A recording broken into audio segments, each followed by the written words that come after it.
معاشر المسلمين وزمرة المؤمنين رحمكم الله.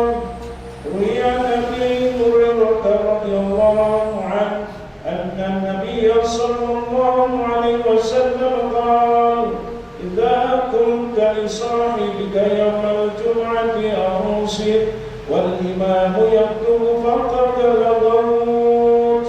أنصتوا واسمعوا وأطيعوا رحمكم الله. أنصتوا واسمعوا وأطيعوا رحمكم الله. أنصتوا واسمعوا وأطيعوا أسابكم الله. اللهم صل على محمد. اللهم صل على سيدنا محمد. اللهم صل على سيدنا ومولانا محمد. السلام عليكم ورحمة الله وبركاته. الحمد لله الذي أنزل فيه القرآن هدى للناس وبينات من الهدى والفرقان. أشهد أن لا إله إلا الله وحده لا شريك له وأشهد أن محمدا عبده ورسوله.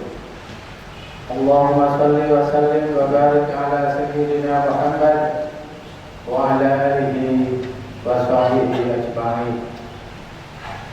أما بعد فيا أيها الحاضرون رحمكم الله، أوصيكم ونفسي بتقوى الله فقد فاز المتقون. قال الله تعالى في القرآن الكريم: أعوذ بالله من الشيطان الرجيم.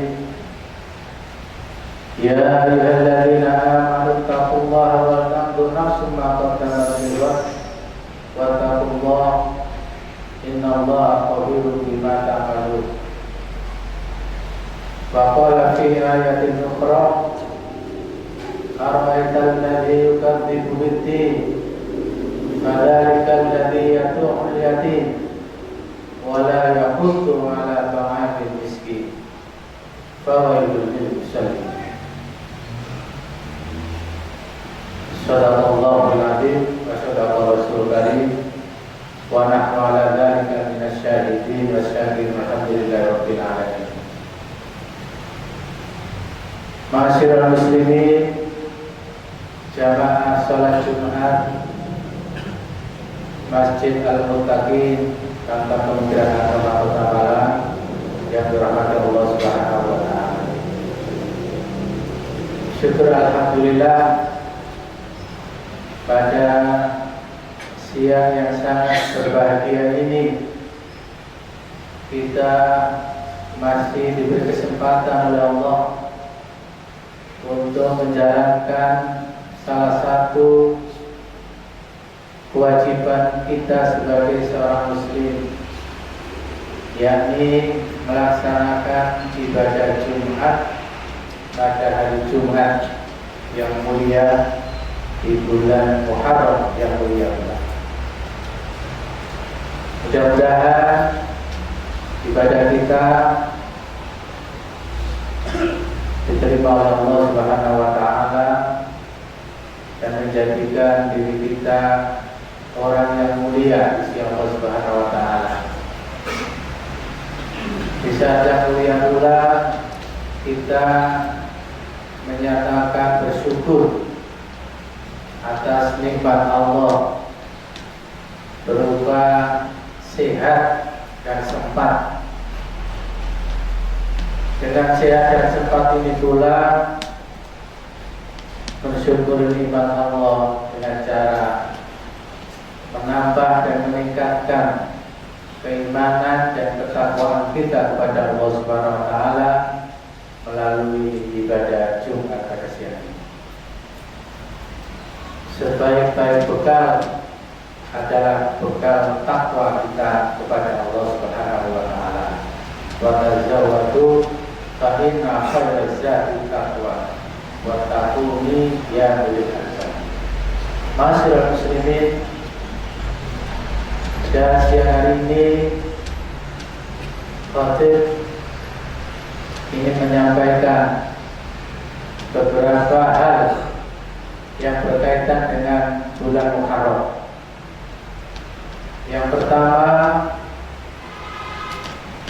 bahwa bulan Muharram itu satu di antara 4 bulan yang disucikan, yang dimuliakan oleh Allah Subhanahu wa taala. Bulan Dzulqa'dah, bulan Dzulhijjah, bulan Muharram, dan bulan Rajab. Bulan Muharram disucikan oleh Allah, dianggap bulan yang suci, bulan yang mulia. Selain Ramadan dan selain 3 bulan yang lain yang tadi saya sebutkan, ini memiliki banyak sekali arti dan hikmah atau peristiwa yang terkandung di dalam bulan Muharram. Orang Jawa menyebut bulan Suro. Islam menjadikan Muharram sebagai titik awal memulai perjalanan sebagai pembuka dari perjalanan kita melaksanakan kewajiban kita di dunia ini. Dan salah satunya ini adalah Muharram. Ma'asyiral muslimin, salah satu peristiwa penting di bulan Muharram itu adalah hijrahnya Nabi. Yang kita tahu kenapa Nabi hijrah dari Mekah ke Madinah. Dan hijrahnya ini tidak dengan mudah dilalui, melalui beberapa tantangan dan rintangan. Ketika sudah mencapai titik daripada dakwah di Mekah, Nabi ini disuruh Allah untuk hijrah, dalam arti mengambil cara lain. Dakwah tidak hanya satu tempat, tapi bisa di tempat yang lain. Dan tujuannya adalah Madinatul Munawwarah. Perjalanannya sangat rumit, sampai bersiasat berstrategi. Rumahnya yang sudah dikepung oleh banyak kaum kafir Quraisy yang ingin membunuhnya itu dijaga oleh keponakannya Ali bin Abi Thalib. Selamat keluar dari rumah bersama Abu Bakar As-Siddiq, beliau harus bersembunyi di Gua Sur. Bahkan di situ Nabi sampai merasa takut keberadaannya diketahui oleh Ratu Quraisy tadi. Sampai-sampai diingatkan oleh Abu Bakar, "La tahzan, innallaha ma'ana." Jangan takut, jangan sedih, karena sesungguhnya Allah bersama kita. Perjalanan tidak sampai di situ, sampai ke tempat yang dituju, namanya Taif. Dan ternyata masyarakat Taif juga tidak menghendaki Nabi berada di tempat Taif itu. Sampai bikin Nabi itu tangga karena dilempari oleh batu dan berdarah-darah sampai Nabi ini, kehadirannya tidak direstui. Tetapi malaikat itu kemudian menawarkan, seandainya masyarakat Taif ini mau saya tenggelamkan atau mau saya kekurangan, saya balik menjadi penduduknya mati semua atau berada dalam bencana, tetapi dipenuhi oleh Nabi. Tidak, karena mungkin mereka belum tahu sesungguhnya saya adalah bersama. Tapi akhirnya juga dapat tahu dan di Madinah dan diterima dengan baik, dan sampai di sana di Madinah itu selama 10 tahun. Masyaallah muslimin, dengan beberapa kondisi seperti itulah kemudian kalender Islam menyebut bahwa dimulainya tahun baru Hijriah dan baru Islam itu dari peristiwanya hijrahnya Nabi Muhammad SAW melalui usulan dari sahabat Sayyidina Abu Bakar. Masyaallah muslimin, Sesungguhnya Muharram juga banyak sebutan dari bulan tersebut. Di bulan Muharram ini juga banyak peristiwa-peristiwa yang mana peristiwa itu menjadi kegemilangan daripada kaum-kaum para nabi terdahulu yang ikut pada nabi, seperti Nabi Musa selamat dari kejaran Raja Fir'aun dan Raja Fir'aun tenggelam di Laut Merah, seperti Nabi Nuh yang terbebas dan bahteranya bisa sampai mendarat dan penumpangnya selamat semua. Termasuk juga keberhasilan daripada nabi-nabi dalam berdakwah, nabi-nabi yang lain. Ini adalah hikmah daripada Muharram, bulan Muharram. Dan banyak sekali peristiwa-peristiwa tersebut. Kemudian ini banyak orang menyebut bulan Muharram juga lebaran yatim, lebarannya anak yatim. Ini adalah berupa menyantuni anak yatim. Kalau di dalam Al-Quran surat Al-Ma'un telah ditegaskan bahwa orang yang mendustakan agama itu diantaranya adalah orang yang menghardik anak yatim, membentak-bentak anak yatim, dan tidak menyantuni fakir miskin. Itu salah satu juga diantara orang yang mendustakan beragama tapi dusta pada agamanya karena menyia-nyiakan anak yatim. Kemudian perintah untuk menyantuni anak yatim tersebut di dalam Al-Quran surat Al-Baqarah. Wa yas'alunaka 'anil yatama qul islahu lahum khairun wa in tukhalitu fa ikhwanukum wallahu ya'lamu mufsida minal muslih. Mereka menanyakan kepadamu tentang anak-anak yatim, katakanlah memperbaiki keadaan mereka adalah terbaik. Dan jika kamu mempergauli mereka, maka mereka adalah saudara-saudara. Allah mengetahui orang yang berbuat kerusakan dan yang berbuat kebaikan. Al-Baqarah 202. Merujuk ayat ini, pendapat Imam At-Tabari dalam tafsir At-Tabari menjelaskan bahwa ayat ini untuk menjawab pertanyaan orang-orang yang hidup bersama anak yatim yang telah mencampur hartanya dengan harta mereka. Kemudian ayat ini menjelaskan bahwa yang terpenting dalam hal ini adalah memelihara anak yatim dengan baik. Terhadap anak-anak yatim hendaklah menjadikannya mereka bahagia, tidak menyia-nyiakan hidupnya, tidak menelantarkannya, serta menjamin ketentraman dan kesejahteraan. Masyarakat muslimin, inilah pentingnya kita menyantuni anak yatim.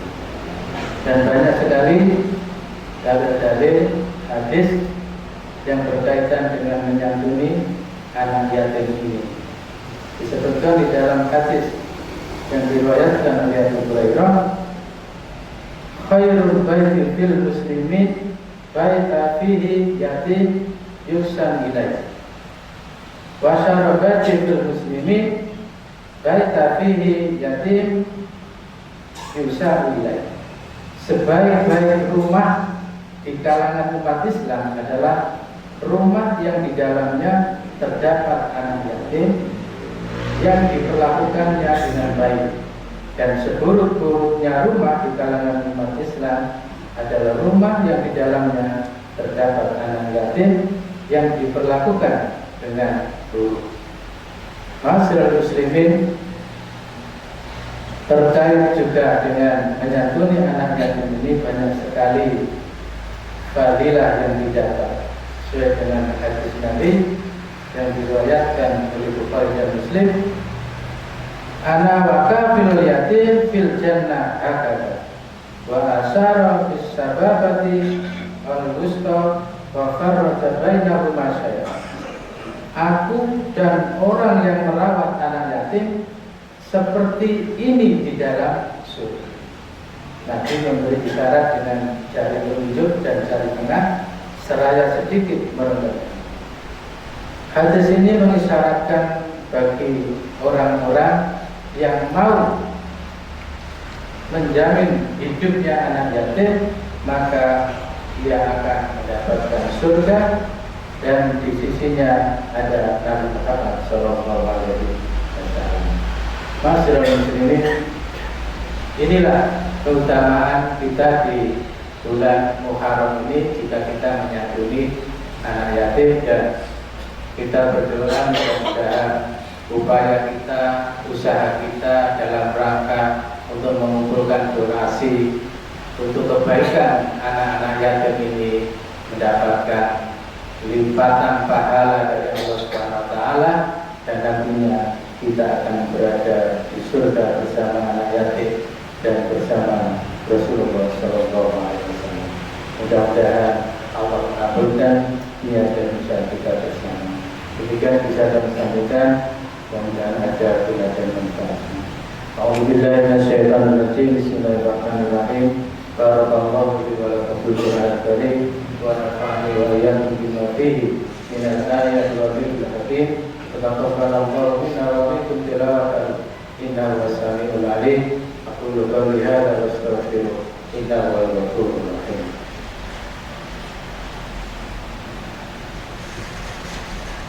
Allahumma shalli ala sayyidina Muhammad wa ala ali sayyidina Muhammad.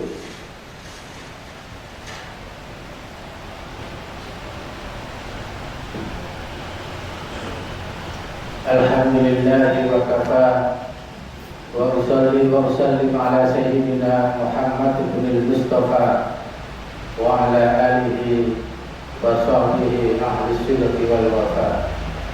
Asyhadu an la ilaha illallah wahdahu la syarika lah wa asyhadu anna Muhammadan abduhu wa rasuluhu la nabiyya ba'dah. Allahumma shalli wa sallim wa barik ala sayyidina Muhammad wa ala alihi wa sahbihi ajma'in. Amma ba'du, fa ya ibadallah, usikum wa nafsi bi taqwallah faqad faza al-muttaqun. Wa a'lamu anna Allah ta'ala inna Allaha wa malaikatahu yusalluna 'alan nabi ya ayyuhalladzina amanu sallu 'alaihi wa sallimu taslima. Allahumma salli wa sallim wa barik ala sayyidina Muhammad wa ala sayyidina Muhammad walhamdulillahi rabbil alamin. Allahumma ufir bil muslimina wal muslimat wal mu'minina wal mu'minat al ahya'i minhum wal amwat innaka sami'un qaribun mujibud da'wat wa yaqdil hajat. Allahumma a'inna ala dzikrika wa syukrika wa husni ibadatik. Allahumma inna na'udzubika min jahdil bala wa tarki syaqa wa su'il qada samakatil a'da. Rabbana atina fid dunya hasanah wa fil akhirati hasanah wa qina adzabannar wa adkhilnal jannata ma'al abrar ya aziz ya ghaffar ya rabbal alamin. Wa sallallahu ala sayyidina Muhammadin wa ala alihi wa sahbihi wasallam. Subhana rabbika rabbil izzati amma yasifun wa salamun alal mursalin walhamdulillahi rabbil alamin. Ibadallah, innallaha ya'muru bil 'adli wal ihsan wa ita'i dzil qurba wa yanha 'anil fahsya'i wal munkari wal baghi ya'idukum la'allakum tadhakkarun wa la dzikrullahi akbar.